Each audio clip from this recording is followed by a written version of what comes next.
अस्सलाम वालेकुम everyone, welcome back to my channel. I hope आप लोग सब ठीक होंगे। मैं भी बिल्कुल ठीक और साथ साथ काम चलेंगे और व्लॉग चलेगा इंशाल्लाह। बहुत अरसे बाद बना रही हूँ। यही था कि एक बार जब पेरेंट्स का यहाँ से जाना हो जाएगा तो इंशाल्लाह फिर हम व्लॉग शूट करते रहेंगे।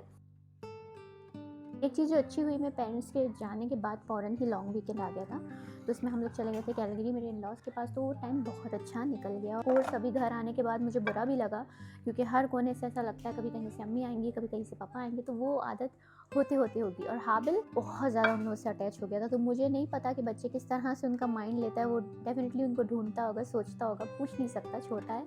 हाना माशाल्लाह बड़ी हो गई, समझदार हो गई, तो उसको ये माइंड में था कि आए हैं तो उनको जाना है। सब कुछ ठीक है, वो खैरियत से वहाँ पहुँच गए।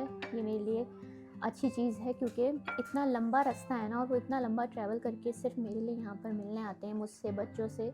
तो मुझे होता है कि साथ खैरियत के अल्लाह ताला उनको उनके घर पर लेकर जाए। अल्हम्दुलिल्लाह से वो लोग एडजस्ट कर गए हैं। मैं एडजस्ट करने की कोशिश कर रही हूँ, क्योंकि हम लोग चले गए थे ना, उनके जाने के एक दिन बाद ही हमारा कैलगरी जाना हो गया था। तो आने के बाद सामान और सारी चीज़ें आती हैं ना, तो इतना फैल रहा है घर। तो आज मैं वो साफ़ करती जाऊँगी, आप लोगों से बातें करती जाऊँगी। अब वो कह रहा है माइक में उसको दे दूँ ताकि वो उसको फेंक दे।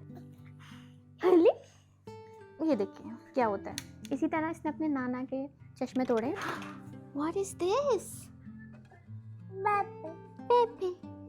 अभी मुझे फ्रिज में थोड़ा सा स्पेस बनाना है, क्योंकि यहाँ पर बहुत सारे एप्पल्स हैं इस बैग में। आप देख सकते हैं, ये मेरे ससुराल में एप्पल ट्री है ना, तो उससे निकलते हैं सारे। तो अभी सीज़न ख़त्म हो रहा है, सारे ट्रीज से एप्पल उतर रहे हैं, तो इसलिए उन्होंने बहुत सारे दिए साथ में, और बहुत सारे बांटने भी पड़े। इतना माशाल्लाह से फ्रूट इस साल आया था, वो बता रहे थे, समर अच्छा पड़ा था ना। तो ये बहुत स्वीट एप्पल है। यही काम इस तरह आहिस्ता आहिस्ता करूँगी, हो जाएंगे। थोड़ा सा स्ट्रेस होता है कि कैसे हाबिल के साथ मैनेज करूँ। हाबिल बहुत जल्दी उठ जाता है, 7 बजे 8 बजे, कोई उसका टाइम नहीं है। तो उसके साथ फिर नाश्ता उस वक्त मैं नहीं कर पाती, मुझे टाइम ही नहीं मिलता। लाइक मैं उसको एक सेकंड के लिए नहीं छोड़ सकती। उसने काउच पे चढ़ना सीख लिया है, उसको स्टेयर गेट जो लगे हैं वो खोलने की रहती है। तो बस होता है कि 1 मिनट भी मैं ना छोड़ूं कि मेरी किसी भी चूक की वजह से उसको हर्ट हो जाए। ये देखें, यहाँ पर एप्पल सारे आ गए हैं, और ये लड़का आ चुका है, अब ये खड़ा हो गया है, और ये ही ट्राइंग टू क्लोज दिस। इसको कैसे 1 मिनट भी छोड़ सकती हूँ। स्टेयर गेट खोलने की कोशिश हो रही है। What happened? Not opening? या या यस यस। यहाँ पर बस अब मैं क्लीनिंग का काम कर रही थी, क्योंकि क्लीनिंग जो है ना, वो लगता है करने से पहले कि बहुत काम है, बहुत मुश्किल है, कैसे करें। लेकिन एक दफ़ा करने खड़े होना तो ट्रस्ट मी, लाइक 1 घंटे में पूरा का पूरा घर साफ़ हो सकता है, करने की बात है।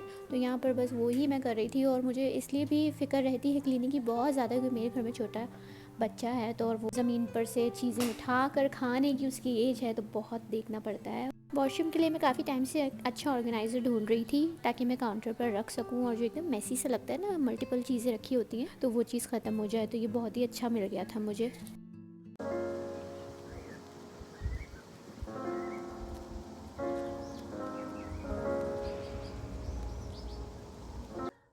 बच्चों के साथ ऐसे ही होता है। ये देखिए, अभी मैं ऊपर गई थी लॉन्ड्री से कपड़े निकालने, और वापस आई हूँ तो हाबिल ने ये देखिए क्या किया हुआ है। और एक जो चीज़ ये करता है ना, जो बहुत ही ज़्यादा डिफ़िकल्ट है, वो ये स्टेयर्स से चीज़ें नीचे फेंक देता है। इवन मेरी, वो देख लें आप, झाड़ू भी नीचे पड़ी है, क्योंकि पेंट्री खोलने लगा। मेरे बर्तन धोने के ग्लव्स, एवरीथिंग। बॉटल मैं कब से ढूंढ रही हूँ, और वो भी नीचे है।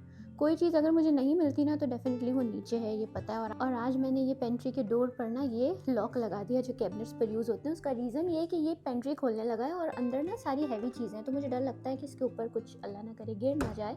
तो ये देखिए, अब इससे क्या हुआ कि इसने ट्राई किया, और इस तरह से ये डोर हुआ, तो उसको थोड़ा सा गुस्सा आया, लेकिन अब वो समझ गया, वो डोर की तरफ नहीं आ रहा। और आज खाने की मुझे इतनी टेंशन नहीं है। जो क्लिप है, ये जो आपने पिछला डे देखा है ना, उसके बाद का क्लिप है।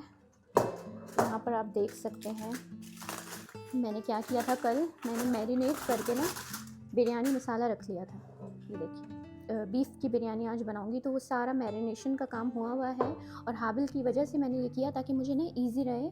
इसके साथ कभी कभी बहुत ज़्यादा टाइम जो है ना, उसको मैनेज करना मुश्किल हो जाता है। तो ये काम मैंने करके अपने लिए आसानी कर ली थी और अभी बस ये करने जा रही हूँ कि इंस्टेंट पॉट पर इसको चढ़ा दूँगी। ये जो बीफ है ये गलता रहे और मेरी बिरयानी का मसाला रेडी हो जाए। फिर शाम को ये करूँगी कि इसके डैडीज़ को देख लेते हैं, तो उस टाइम फिर मैं चावलों का काम कर लेती हूँ। इनका मूड थोड़ा सा ऑफ है, इनको नींद आ रही है। ये सुबह के उठे हैं, सुबह 8 बजे के, और इनके साथ मम्मी उठी होती है। मेरे हस्बैंड वो मुझसे कहते हैं कि जब ये दिन के टाइम नैप लिया करे तो सो जाया करूँ, मगर मैं नहीं सोती, क्योंकि अगर मैं सो जाऊँगी तो फिर घर के काम कैसे होंगे। वही तो एक सुकून का टाइम मिलता है कि जब मम्मी जो है हम कुछ कर सकें। अभी डिशवॉशर से बर्तन निकाल रही हूँ, क्योंकि ये सबसे ज़्यादा ज़रूरी काम होता है, वरना ना आपका किचन जो है उसमें फैलावा जमा होता रहता है। टॉडलर फेस भी ना बड़ा डिफ़िकल्ट होता है। हाबिल माशाल्लाह से 1 साल के हो चुके हैं ना, तो ये वाले फेस से लेके 3 साल, आई थिंक 3-4 साल तक डिफ़िकल्ट होगा। जी बेटा, इसको उतरना है, डिशवॉशर में जाना है। देखिए इनको नींद आ रही है, लेकिन काम इनको सारे करने नींद में भी। ब्लॉग्स देखें कहाँ तक गए। What are you doing? बच्चे माशाल्लाह देखें कितने जल्दी बड़े होते हैं। कहाँ तो मैंने आपके साथ इसकी बर्थ का व्लॉग शेयर किया था और अब ये चल रहे हैं। इस व्लॉग को अब यहीं बंद करते हैं। सब्सक्राइब करना, लाइक करना, शेयर करना मत भूलिएगा। इंशाल्लाह मिलते हैं।